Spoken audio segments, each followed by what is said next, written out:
This was one of them matchups coming in that seemed and felt pretty obvious. Mainly cause it just happened. But, there was like a slight sense of danger though. Feel me, Diego is scary. Turns out there was indeed nothing. It was actually worse than the first time. Diego Lopez can't realistically ever beat Alexander Volkanovski. And that's okay. Y'all know they overly love Diego in this matchup, so run it back in about 10 more years, Diego might have something for Grandpa then. For now though, the UFC threw Volk a nice opportunity to pad the record, the accolades. And personally, I ain't finna sit here talking OD about this John fool. What do you want me to say? One thing, I had stayed off the internet for real on Saturday night. I was cool and just watched the fight. Thought it was 4-1 at best in Diego's case. Feel me, at most they might have gave him a round. Next morning, I'm seeing niggas saying, not only do they think Diego won 2 rounds, or it might have been some real close decision. Apparently, it's folks saying Mullet Man might have won the fight. See, we not finna do this, dawg. I'm not finna do this. Alexander Volkanovski controlled every bit of that fight from start to finish. Unc was out there just doing stuff, pulling gillies. You could tell he ain't feel threatened, not even one bit. And if you want to tell me Diego won either rounds 2 or 3 because of singular shots he landed, I'd like to raise the question. What you want to do with the multiple clean punches Diego got whammed with? Are we saying someone who lands a singular grazing shot and get a round off a nigga who was landing borderline nukes?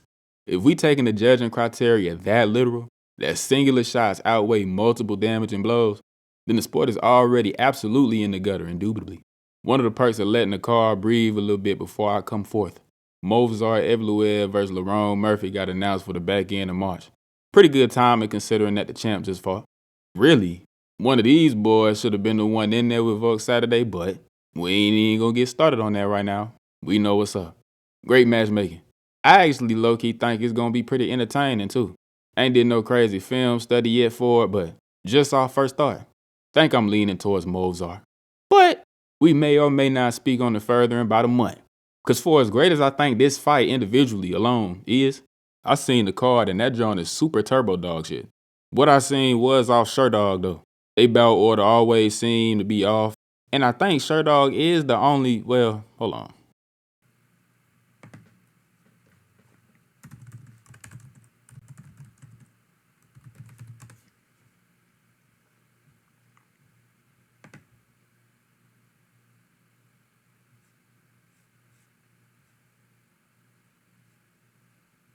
Sweet Jesus. Oh yeah, nah, this is horrid. Only thing I go into detail off this drum about, you got MVP fighting Sam Patterson. Whoever that is, no disrespect to his profession. It's just wild to think a man that's ranked in 2 divisions, just whooped on Jared Cannonier, is about to go home to fight Sam Patterson.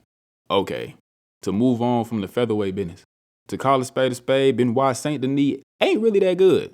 He genuinely fight like a Flintstone. Just walking forward, no head movement, no jabs, no setups, just winging shots, diving in for takedowns.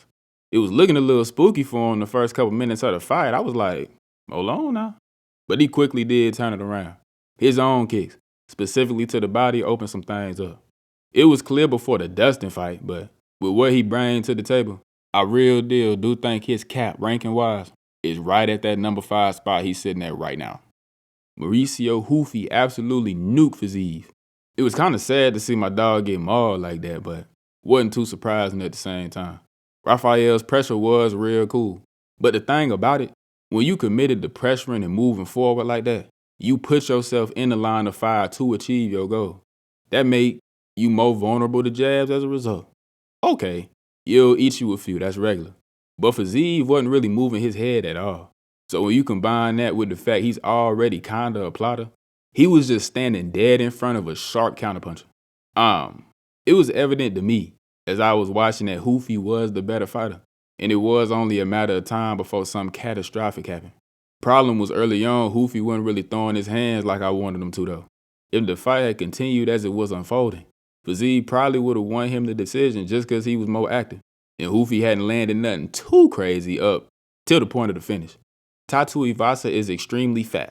Had his opportunity in the third, but him and Taliesin gave the UFC their version of Kimbo Slice, God rest his soul, versus Dada Man 5000.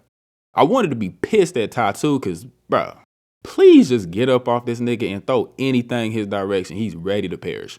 Matter of fact, I am mad, very actually, because while my brother come watch these fights with me, he'll tune into a car with me every now and then. And of course, now Dana want to put these obese niggas on the main card. Okay, it's got to be over at this point for Ty, bro. Please just let it go. Quill and Sal killed the real deal. Boy really got it all. I am a believer. The Frankenstein lookalike indeed tried to up the pressure on the youngin', and Quillin did go ahead and incorporate the wrestling in the counter. He called out a top 15 guy post-fight, and if you asking me, he absolutely should get one. If you were present for the predicts, I promptly cut them off due to seeing Junior Taffa, Torres Finney, and Cody Brundage all on the card simultaneously. They all emphatically lost. Bunch of horrendous fighters. I will show Torres some love though, he was definitely fighting through something. Also said I was going to go back and watch the road to UFC business. I didn't. I will eventually though. Maybe. Card was alright. Pretty fun. A lot of fun fights. Exciting finishes. Get us a little break off the numbered events for a little while. Got some nice fight nights mixed in there though.